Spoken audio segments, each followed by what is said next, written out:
ನಮ್ಮ ಸರ್ಕಾರ ರೈತರ ಜೊತೆ ಇದೆ. ಶಾಸಕ ಆರ್ ಬಸನಗೌಡ ತುರ್ವಿಹಾಳ. ಹೌದು, ತುರ್ವಿಹಾಳ ಪಟ್ಟಣ ಸೇರಿ ಸುತ್ತಮುತ್ತಲಿನ ಗ್ರಾಮಗಳಲ್ಲಿ ಕಟಾವಿಗೆ ಬಂದ ಭತ್ತದ ಬೆಳೆ ಗುರುವಾರ ಸುರಿದ ಅಕಾಲಿಕ ಮಳೆಯಿಂದ ಭತ್ತ ನೆಲಕ್ಕುರುಳಿರುವ ಹಿನ್ನೆಲೆಯಲ್ಲಿ ವಿವಿಧ ಹಳ್ಳಿಗಳಿಗೆ ಕೃಷಿ ಮತ್ತು ಕಂದಾಯ ಇಲಾಖೆಯ ಅಧಿಕಾರಿಗಳೊಂದಿಗೆ ಶಾಸಕ ಹಾಗೂ ಖಾದಿ ಗ್ರಾಮೋದ್ಯೋಗ ಮಂಡಳಿಯ ಅಧ್ಯಕ್ಷ ಆರ್ ಬಸನಗೌಡ ತುರ್ವಿಹಾಳ ಅವರು ಭೇಟಿ ನೀಡಿದರು. ನಂತರ ಮಾತನಾಡಿದ ಅವರು, ಮಸ್ಕಿ ಕ್ಷೇತ್ರ ಮತ್ತು ಸಿಂಧನೂರು ತಾಲೂಕಿನ ತುರ್ವಿಹಾಳ, ಗುಂಜಳ್ಳಿ, 7ನೇ mile camp, Bannatti camp, Haralahalli, Virupapura, Mallagudda ಗ್ರಾಮಗಳಲ್ಲಿ ದೊಡ್ಡ ಪ್ರಮಾಣದಲ್ಲಿ ಭತ್ತದ ಬೆಳೆ ಸಂಪೂರ್ಣವಾಗಿ ನೆಲಕ್ಕುರುಳಿದೆ. ಇನ್ನು ಕೆಲವು ರೈತರ ಹೊಲದಲ್ಲಿ ಎಕರೆ, ಅರ್ಧ ಎಕರೆ, ಒಂದೊಂದು ಮಡಿಗಳ ಸಂಪೂರ್ಣವಾಗಿ ಭತ್ತ ನೆಲಕ್ಕುರುಳಿದೆ. ಕೈಗೆ ಬಂದ ತುತ್ತು ಬಾಯಿಗೆ ಬರದಂತಾಗಿದೆ. ಈಗಾಗಲೇ ನಮ್ಮ ಸರ್ಕಾರ ಆದೇಶ ಹೊರಡಿಸಿದ್ದು, ಕೃಷಿ ಮತ್ತು ಕಂದಾಯ ಇಲಾಖೆ ಅಧಿಕಾರಿಗಳು ಜಂಟಿಯಾಗಿ ಅಕಾಲಿಕ ಮಳೆಯಿಂದ ಹಾನಿಗೊಳಗಾದ ರೈತರಿಗೆ ಶೀಘ್ರದಲ್ಲಿ ಬೆಳೆ ಹಾನಿಯ ಕುರಿತು ಗ್ರಾಮಗಳಿಗೆ ಭೇಟಿ ಕೊಟ್ಟು ಸಂಪೂರ್ಣ ಮಾಹಿತಿ ಸಂಗ್ರಹಿಸಿ ಸರ್ಕಾರಕ್ಕೆ ವರದಿ ಸಲ್ಲಿಸಿ ಪರಿಹಾರ ಕಲ್ಪಿಸಲು ಮುಂದಾಗುವಂತೆ ಅಧಿಕಾರಿಗಳಿಗೆ ಸೂಚಿಸಿದರು.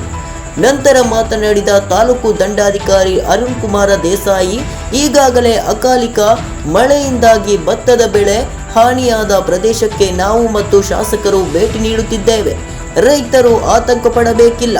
ನಿಮ್ಮಲ್ಲಿ 10 ರಿಂದ 20 ಗುಂಟೆಗೂ ಸಣ್ಣ, ಅತಿ ಸಣ್ಣ ರೈತರ ಬೆಳೆ ಹಾನಿ ಪರಿಹಾರ ದೊರಕಿಸಲು ಶಾಸಕರು ಈಗಾಗಲೇ ಸಚಿವರ ಜೊತೆ ಚರ್ಚಿಸಿದ್ದಾರೆ. ರೈತರು ಯಾವುದೇ ರೀತಿಯಲ್ಲಿ ಆತಂಕಕ್ಕೆ ಒಳಗಾಗೋದು ಬೇಡ. ಇನ್ನು ಹಲವೆಡೆ ಭೇಟಿ ನೀಡುತ್ತಿದ್ದೇವೆ. ನಮ್ಮ ಅಧಿಕಾರಿಗಳ ತಂಡ ನಿಮ್ಮೊಂದಿಗೆ ಸಹಕರಿಸಲಿದೆ ಎಂದು ತಿಳಿಸಿದರು. ಕೃಷಿ ನಿರ್ದೇಶಕ ಜಯಪ್ರಕಾಶ ಮಾತನಾಡಿ, ರೈತರು ಆತಂಕ ಪಡುವ ಅವಶ್ಯಕತೆ ಇಲ್ಲ. ನಾವುಗಳು ಬೆಳೆ ಸಮೀಕ್ಷೆ ನಡೆಸಿ ಸರ್ಕಾರಕ್ಕೆ ವರದಿ ನೀಡಿ ರೈತರಿಗೆ ಪರಿಹಾರ ಒದಗಿಸುವಲ್ಲಿ ಹೆಚ್ಚಿನ ಕಾಳಜಿ ವಹಿಸುತ್ತೇವೆ ಎಂದರು. Mehbooba, NKST4 news, Turvihal. So ಹಾಗಾಗಿ ಅವರಿಗೆ ಸ್ವಲ್ಪ ಸಮಯಾವಕಾಶ ಬೇಕಾಗ್ತದೆ. ಆದಷ್ಟು ಬೇಗನೆ ಮಾಡಲಿಕ್ಕೆ 400 ರಿಂದ 500 ಎಕರೆ ಒಂದೊಂದು ವಿಲೇಜ್ ಅಲ್ಲಿ. ಸೊ ಹಂಗಾಗಿ 2 ದಿನ ಮಾಡಿದ್ರೆ ಮತ್ತೆ ಯಾರಾದ್ರೂ ರೈತರು ಬಿಟ್ಟು ಹೋಗೋ ಸಾಧ್ಯತೆ ಇರುತ್ತೆ.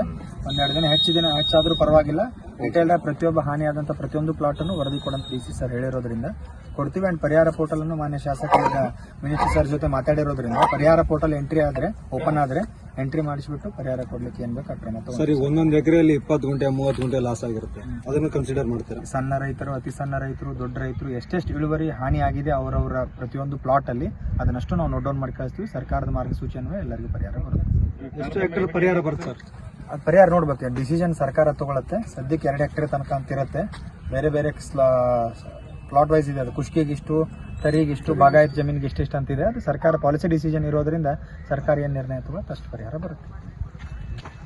ಮಸ್ಕಿ ಶಾಸಕರು ಮತ್ತು ಸಿಂಧನೂರು ಕ್ಷೇತ್ರದ ಶಾಸಕರು ಎಲ್ಲರೂ ಸಹ ಈಗ ನಾವು ಪ್ಯಾಡಿ ಫೀಲ್ಡಿಗೆ ಹೋಗಿ ನೋಡಿದಾಗ ಇವನ್ ಒಂದು 10 ಗುಂಟೆ 20 ಗುಂಟೆ ಲಾಸ್ ಆದಂಥ ಬೆಳೆ ಹಾನಿ ಆದಂಥ ರೈತರನ್ನು ಸಹ ಕನ್ಸಿಡರ್ ಮಾಡ್ತಿದ್ದೀವಿ.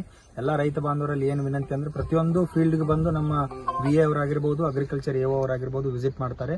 ಯಾವುದಾದ್ರೂ ಮಿಸ್ ಆಗಿದ್ರೆ ತಾವು ಅವರ VA ಅವ್ರನ್ನ ಸಂಪರ್ಕ ಮಾಡಿ ತಮ್ಮ ಹಾನಿಯಾದ ಕ್ಷೇತ್ರದ ಬಗ್ಗೆ ವರದಿ ಕೊಟ್ಟರೆ ನಾವು ಅದನ್ನು ಸರ್ಕಾರಕ್ಕೆ ಸಲ್ಲಿಸಬೇಕಂತ ಕೆಲಸವನ್ನು ಮಾಡ್ತೀವಿ.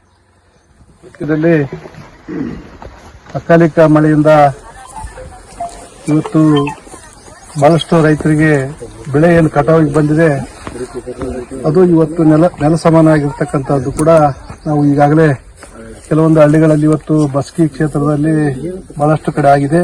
ಇವತ್ತು ಸಿಂಧನೂರು ತಾಲೂಕಿನಲ್ಲಿ ಕೂಡ ಬಹಳಷ್ಟು ಈ ಭಾಗದಲ್ಲಿ ಹೆಚ್ಚಿಗೆ ಆಗಿರ್ತಕ್ಕಂಥದ್ದು. ಹಾಗಾಗಿ ಈಗಾಗಲೇ ನಾವು ನಮ್ಮ ಕೃಷಿ ಸಚಿವರು ಕೂಡ ಈಗಾಗಲೇ ಅಧಿಕಾರಿಗಳಿಗೆ, ಜಿಲ್ಲಾಧಿಕಾರಿಗಳಿಗಿರ್ಬೋದು, ಈಗಾಗಲೇ ಪ್ರತಿ ಎಲ್ಲಿ ನೀರಾವರಿ ಭಾಗದಲ್ಲಿ ಬೆಳೆಯನ್ನು ಬೆಳೀತಾ ಇದ್ದಾರೆ ಆ ರೈತರಿಗೆ ಪರಿಹಾರ ಕೊಡಲಿಕ್ಕೆ ಒಂದು ವ್ಯವಸ್ಥೆಯನ್ನು ಮಾಡ್ತೇವೆ ಅನ್ನುವಂಥದ್ದು ಸೂಚನೆಯನ್ನು ಕೊಟ್ಟು ಈಗಾಗಲೇ ಜಿಲ್ಲಾಧಿಕಾರಿಗಳ ಮೂಲಕ ಇವತ್ತು ಅಗ್ರಿಕಲ್ಚರ್ ಡಿಪಾರ್ಟ್ಮೆಂಟ್ ಮತ್ತು ರೆವಿನ್ಯೂ ಡಿಪಾರ್ಟ್ಮೆಂಟ್ ಎರಡೂ ಜಂಟಿಯಾಗಿ ಸರ್ವೆಯನ್ನು ಮಾಡಲಿಕ್ಕೆ ಈಗಾಗಲೇ ನಮ್ಮ ಸಚಿವರು ಆದೇಶವನ್ನು ಮಾಡಿದ್ದಾರೆ. ಇವತ್ತು ಬಹಳಷ್ಟು ರೈತರು ಎಲ್ಲಿ ಜಾಸ್ತಿ ಹಾನಿ ಆಗಿದೆ ಅದಕ್ಕೆ ಪರಿಹಾರ ಕೊಡುವಂತ ಕೆಲಸ ಇವತ್ತು ನಮ್ಮ ಸರ್ಕಾರದಿಂದ ಆಗ್ತಾ ಇದೆ.